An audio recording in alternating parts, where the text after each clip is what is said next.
Ceci est une théorie sérieuse avec une ambiance sérieuse.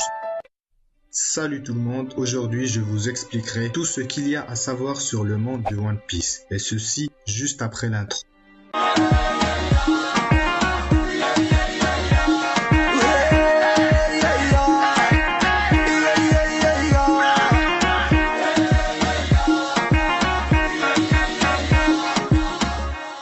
Le truc le plus important à savoir sur le monde de One Piece, c'est qu'il est sous forme de globe, exactement comme notre planète Terre. En plus de ça, il y a plusieurs autres similarités et ressemblances entre les deux. Et la géographie est l'une d'entre ces ressemblances. Sauf que dans le monde de One Piece, elle est un chouïa plus difficile à comprendre. Et c'est pourquoi je vais essayer de simplifier les choses en utilisant un monde plat. Bien sûr, comme le manga parle de pirates, il est évident que ce monde soit majoritairement composé d'eau, que je représenterai par cette surface bleue. L'histoire se passe dans une fraction de cette surface, connue sous le nom de Grand Line.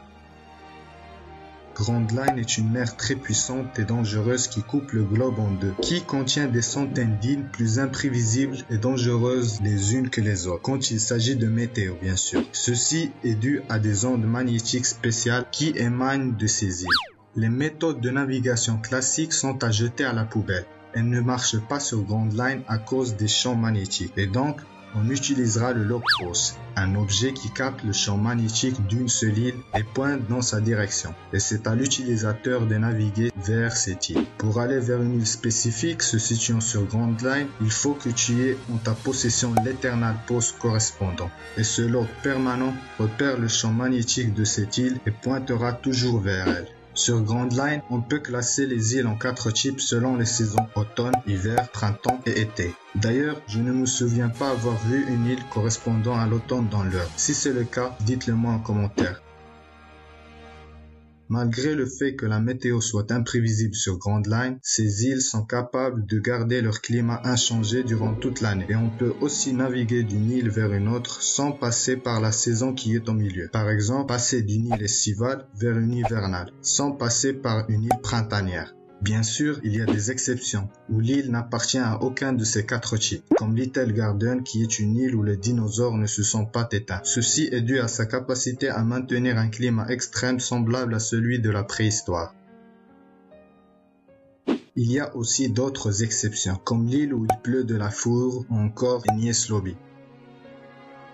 Maintenant, on doit mentionner le fait que Grand Line n'est pas une mer au milieu d'un vaste océan. Et c'est vraiment difficile d'y pénétrer car il est compris entre deux bandes de mer aussi connues sous le nom de Calm Belt. Si Grand Line est décrite comme étant la mer où le climat est imprévisible, eh bien Calm Belt c'est tout le contraire. Il n'y a pratiquement aucun vent et aucun courant rendant ces eaux presque quasi impossibles de naviguer dedans. Et même si vous trouvez une méthode sûre, il n'y a pas de garantie que vous passiez inaperçu pour les rois des mers. Des créatures géantes et généralement sauvages qui détectent tout navire passant par là. À moins d'utiliser les méthodes spéciales qu'on connaît, comme avec la marine qui peut pénétrer quand elle veut sur Grand Line, traversant Calm Belt, en utilisant du granit marin ou du kairoseki en dessous des bateaux qui peut apparemment masquer leur présence des rois des mers. Plus encore, certaines personnes ont fait de Calm Belt leur domicile, comme par exemple l'île de Bohancock, Amazon Lily qui est située sur Calm Belt. Naviguer sur Grand Line n'est pas si facile que ça, notamment à cause de Red Line qui divise cette mer en deux et qui est la seule terre classée parmi les continents dans le monde de One Piece. En plus d'être extrêmement grande, s'élevant à plusieurs mètres au-dessus du niveau de la mer, rendant ainsi le passage entre les deux parties de Grand Line un peu plus difficile. À combien Red Line a été exploré et exploité dans l'histoire? On sait simplement que la Terre Sainte Marie-Joie se situe au sommet de ce continent. Avec Red Line vient 2 transformations majeures. La première, la formation de 4 océans connus sous le nom de North, East, South et West Blue. Ils fonctionnent comme dans notre monde, c'est-à-dire un champ magnétique normal et pas de saison en particulier dedans. La deuxième transformation majeure que Red Line offre, c'est la rupture de Grand Line en deux. Séparément, ces deux entités sont connues comme Paradise, Paradis ou le Shinsekai, le Nouveau Monde. La partie Paradise est assez simple et basique et vraiment très bien expliquée dans l'œuvre, mais le Nouveau Monde, lui, est beaucoup plus compliqué que le premier. C'est clairement la mer la plus dangereuse du monde de One Piece, avec des conditions de climat catastrophiques et chaotiques. En fait, cette partie du monde est tellement invivable que la première partie de Grand Line a été surnommée Paradise. De ce qui a été dit, naviguer dans le Nouveau Monde est proche de l'impossible. Comme le log post normal ne marchera pas à cause du fait que les îles changent constamment et camouflent dans certains cas leur champ magnétique, un nouveau log post a été inventé pour une meilleure navigation. Il faut aussi noter que le Shinsekai est la mer parmi toutes les autres qui n'est pas sous le contrôle du gouvernement mondial et qui est en fait contrôlée par les Yonkou ou les empereurs, 4 pirates des plus puissants dans le monde constamment en compétition entre eux. Regardons cette carte. Entrer dans Grand Line sans passer par Can Belt paraît impossible. Malgré ça, il y a quelques passages qui peuvent être utilisés par les 4 grands océans. Pour bien illustrer cela, on doit admettre que Red Line entoure le globe, ce qui permet son intersection 2 fois avec Grand Line. Et donc, notre monde plat du monde de One Piece ressemblera plus à ça. À l'une des intersections, il y a un point de repère connu sous le nom de Reverse Mountain. C'est de là qu'on peut pénétrer la première partie de Grand Line. De plus, il faut naviguer par un étroit passage avec de puissants et rapides courants. En vérité, plusieurs pirates ont péri avant même d'entrer Grand Line, et ce, sur Reverse Mountain. Pour l'autre partie de Red Line qui sépare Paradise et le Shinsekai, il n'y a pas un tel passage. Le seul moyen est de passer au-dessus de Red Line ou de passer au-dessous de Red Line, ce qui nous ramène à notre prochain sujet. Tout ce qu'on vient de dire précédemment n'est qu'une couche du globe de One Piece. Ce monde s'allonge encore beaucoup plus en hauteur. Prenons ce qu'on vient de dire depuis tout à l'heure, représentons-le en une bande qui représente le niveau de la mer.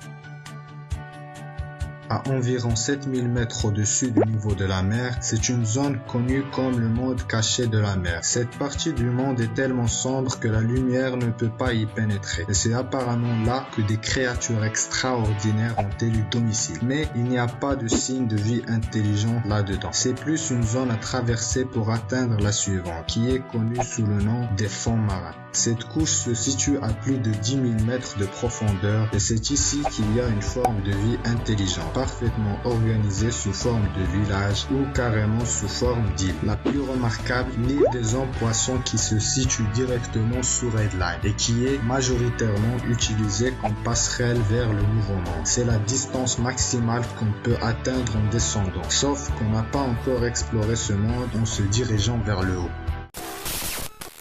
À 7000 mètres au-dessus du niveau de la mer, on a la mer Blanche, une zone de nuages formant une mer qui a les mêmes caractéristiques que l'eau de mer et qui peut être utilisée par des bateaux tout à fait normaux. Certains nuages sont solides et sont capables de former une île, preuve qu'on peut trouver des êtres vivants. Apparemment, il y a plusieurs méthodes pour atteindre la mer Blanche. Seulement une seule nous a été dévoilée. Elle consiste à utiliser le Knock-Up Stream, un jet d'eau à haute pression capable de t'envoyer de la mer Bleue directement vers la mer Blanche. Et cette dernière n'est pas l'extrémum de ce monde, mais juste la zone qui nous permet de rejoindre la partie la plus intéressante, la mer Blanche, qui existe à 10 000 mètres au-dessus de l'eau. Sur cette couche, on a formation d'îles parfaitement habitables comme Skypiea ou Weatheria, ou encore l'île où U-Rouge a trouvé refuge après la confrontation avec l'armée de Big Mom.